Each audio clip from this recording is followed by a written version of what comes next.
बिस्मिल्लाहिर्रहमानिर्रहीम। इस्लाम में जो प्योरिफिकेशन के बारे में कही गई है बात, पवित्रता के, एक तो वो पवित्रता है, एक वो पाकीज़गी है, एक वो प्योरिफिकेशन है जो दिल के अंदर है, जो अंदर अंतरात्मा और रूह को, हम सोल को अपनी साफ़ करते हैं। वो एक अलग चैप्टर है जिसको इस्लाह नफ्स कहते हैं और तज़किया कहते हैं। कुरान में इसके बारे में बहुत बताया है।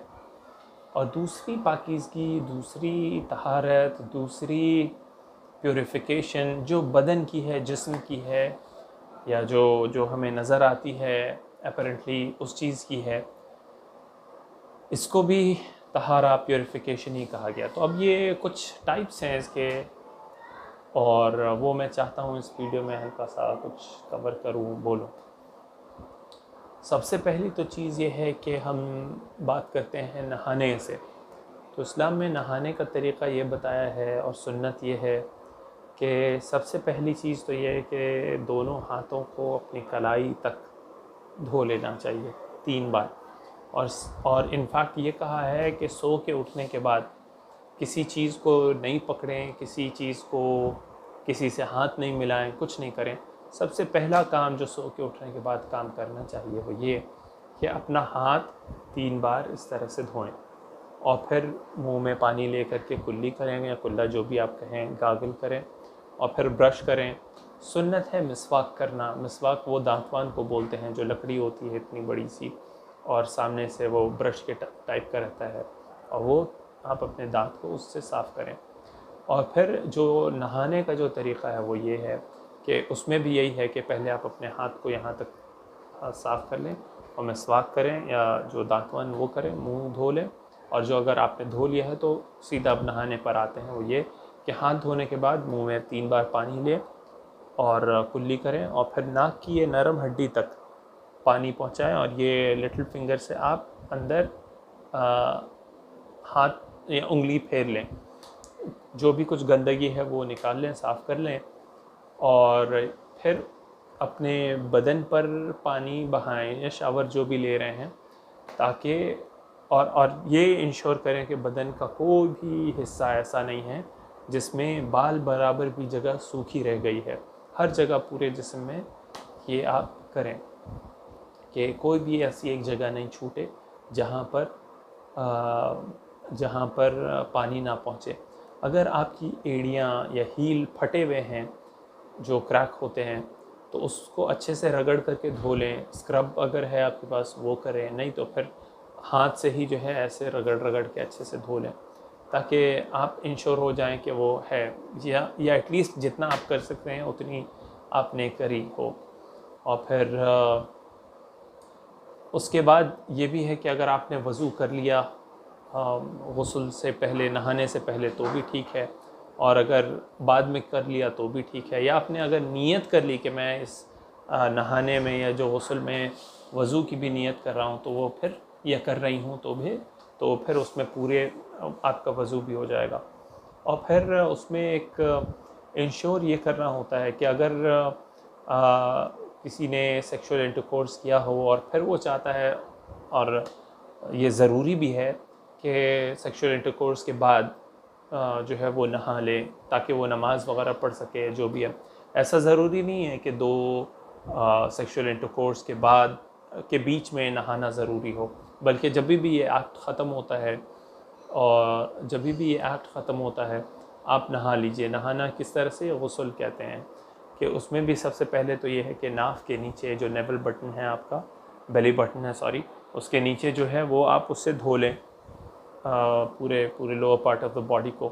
और उसके बाद आप हाथ भी धोएं, और फिर, या पहले हाथ धो लें, फिर नेवल बटन से नीचे जो भी एरिया वो धो लें।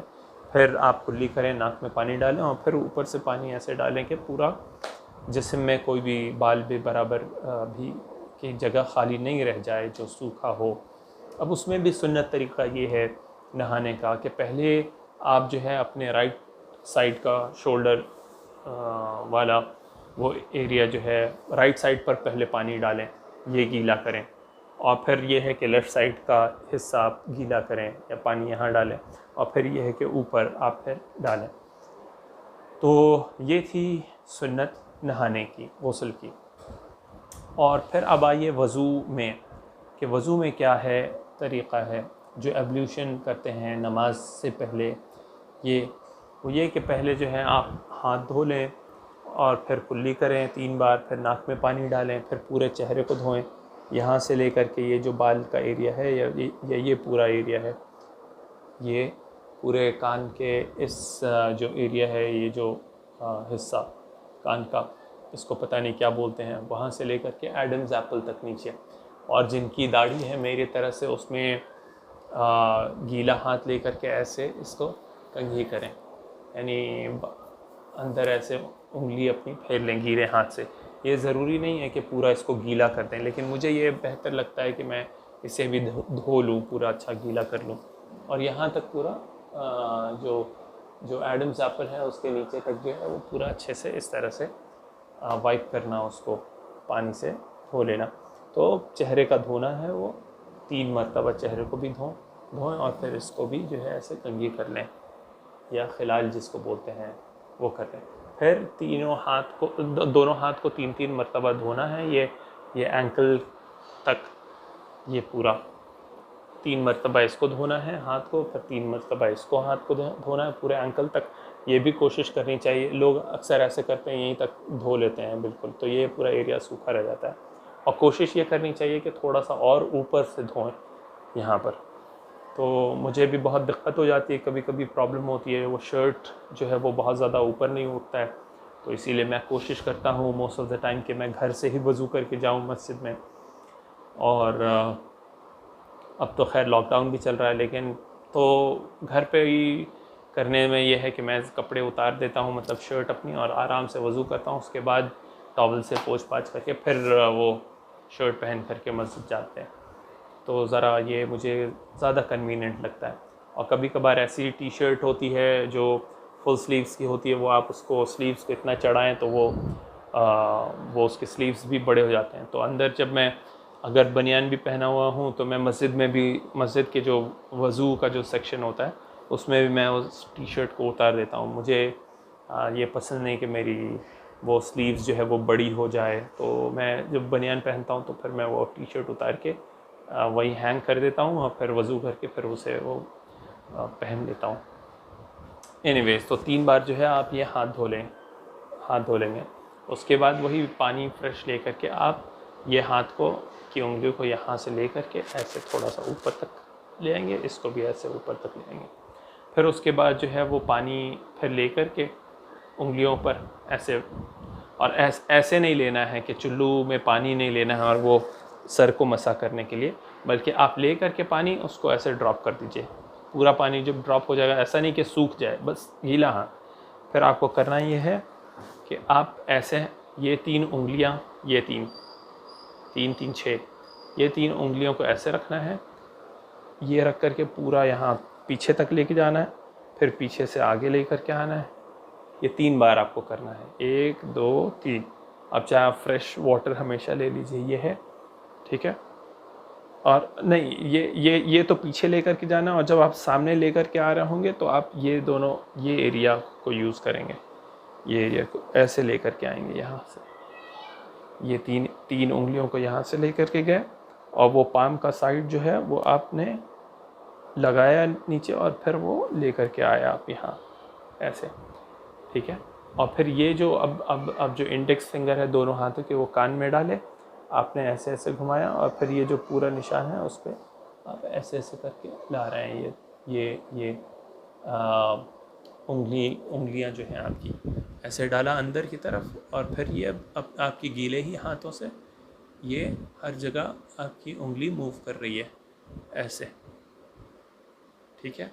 और फिर ये जो थंब है, इससे पीछे की तरफ आपने ये साफ़ किया पीछे का एरिया, और यहाँ के जो है ना कान के नीचे भी और पीछे भी ये गंदगी जम जाती है या क्या है, वो भी जो है आप अच्छे तरह से साफ़ कर लें।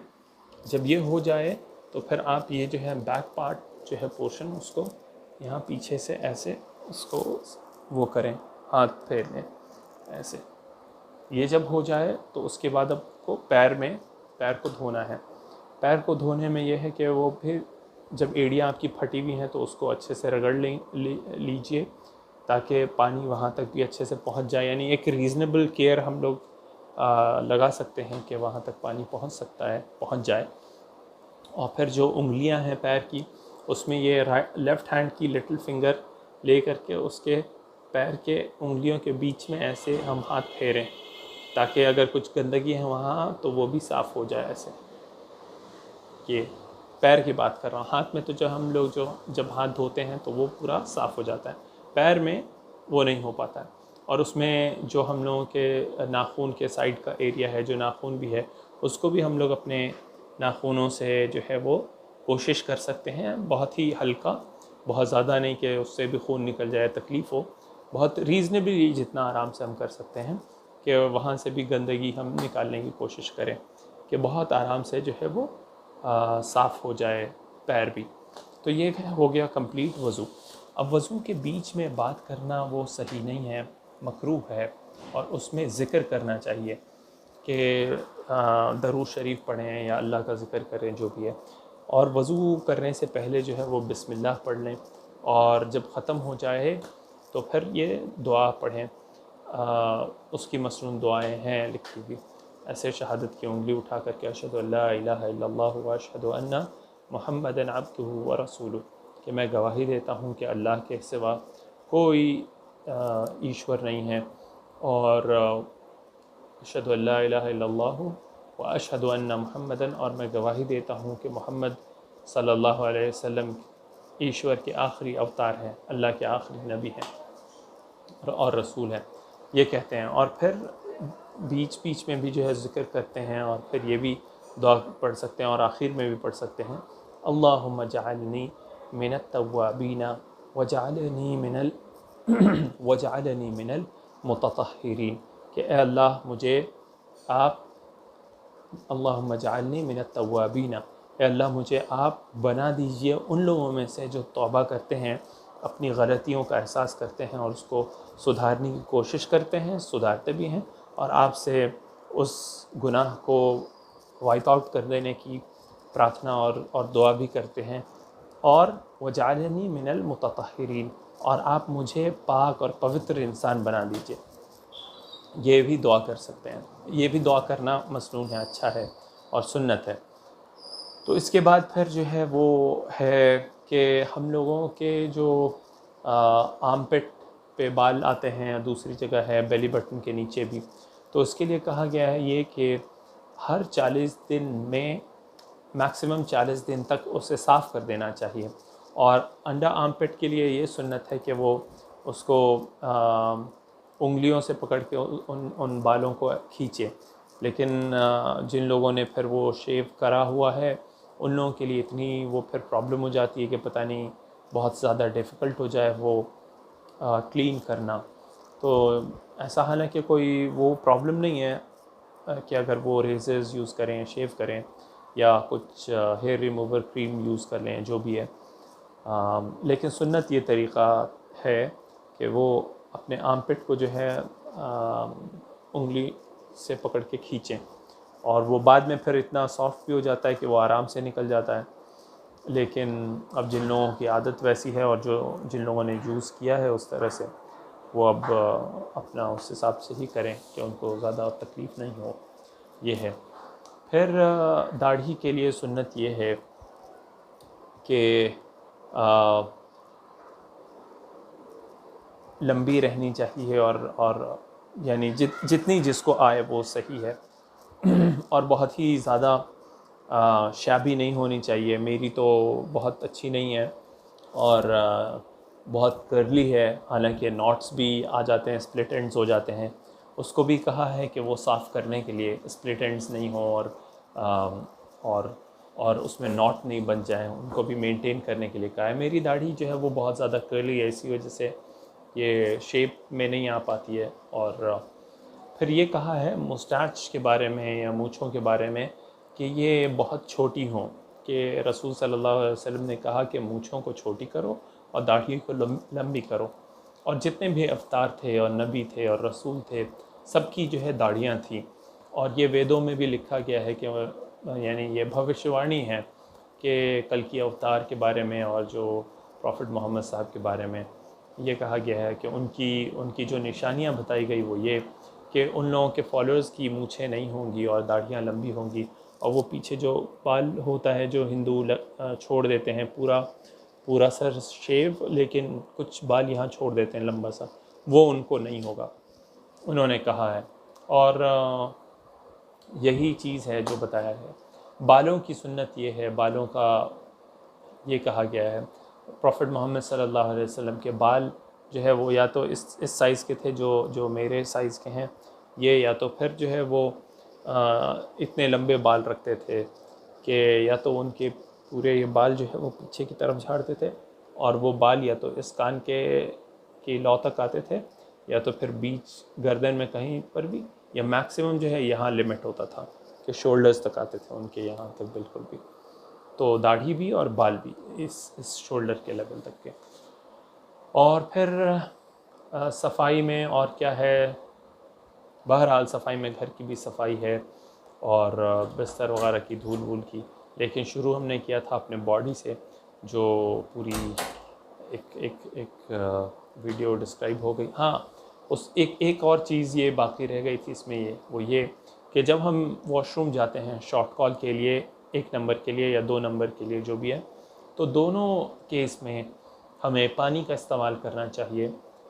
इसको इस्तिंजा कहते हैं कि वज़ू से भी पहले या जब भी शॉर्ट कॉल या लॉन्ग कॉल हम नेचर कॉल को अटेंड करने जा रहे हैं, तो उस केस में हम पानी का इस्तेमाल करें और उसे धो लें, अपने अज़ा को, अपने पार्ट्स को।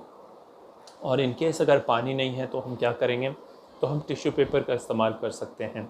और टिश्यू पेपर तो आजकल की मॉडर्न डेवलपमेंट है। पहले के ज़माने में वो लोग पुराना कोर्स कपड़ा इस्तेमाल करते थे, और फिर जो है उसको शायद ऐसा कर सकते हैं कि लपेट करके अपने पास रख लें। लपेट के मतलब ऐसा नहीं कि 2 फोल्ड, बल्कि इस तरह से लपेट लेंगे बाद में वो धुला जा सके। अब पता नहीं ये शायद लॉन्ग कॉल के लिए पॉसिबल नहीं होगा, और वो उसके लिए ज़्यादा सूटेबल यही होगा कि उसे फेंक दिया जाए। तो आजकल के ज़माने में बहरहाल बहुत आसान है कि टिश्यू पेपर है, और टिश्यू को यूज़ करके वो जो है बिन्स में डाल सकते हैं, या इफ़ पॉसिबल फ्लश आउट कर सकते हैं, व्हाटएवर। तो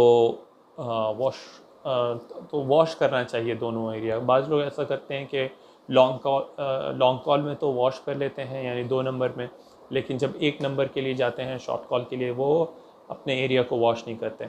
तो लास्ट मोमेंट तक भी जो है ना वो कहीं ना कहीं एक ड्रॉप निकलता है, और फिर जो है उसमें वो बहुत ही हज़ार्डस होता है, बहुत ही ज़्यादा वो जहरीला होता है, और वो जर्म्स बढ़ने का भी ज़रिया भी होता है। और वैसे भी जब हम वॉशरूम में रहते हैं तो हम लोगों को थोड़ा सा खास लेना चाहिए, या थोड़ा सा एक्सर्ट करना चाहिए, थोड़ा प्रेशर के, कोई भी अगर ऐसा लास्ट ड्रॉप भी अगर कपड़े पर ना लगे, नहीं तो बॉडी के में ना लग जाए। ख़ास तौर से इसमें एहतियात करना चाहिए उन लेडीज़ का। और ये भी कहा गया है कि कब्र में सबसे ज़्यादा जो अज़ाब होगा औरतों को, वो शॉर्ट कॉल में केयरफुल नहीं रहने की वजह से, क्योंकि उनकी बॉडी पार्ट भी जो है वो कुछ इस तरह से है जिसमें उनको थोड़ा सा ज़्यादा केयर करने की ज़रूरत है। बहरहाल तो ये बात थी, और ये हुआ पूरा एक चैप्टर पाकी के ऊपर। और उस पानी से हम लोग को धोना चाहिए जो खुद ही पाक और साफ़ है।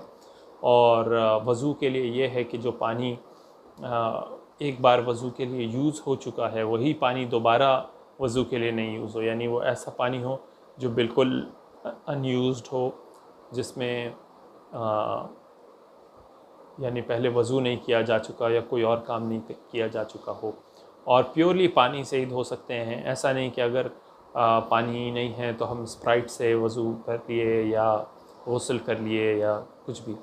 तो ये है कि पानी को उसके साफ़ होने के लिए 2-3 चीज़ें हैं कि कोई चीज़ उसमें मरी हुई या गंदगी नहीं हो। दूसरी चीज़ ये है कि पानी का कलर या टेस्ट या उसकी स्मेल जो है वो चेंज ना हो, तो वो पानी ठीक है, हम उस पानी से वज़ू वगैरह कर सकते हैं।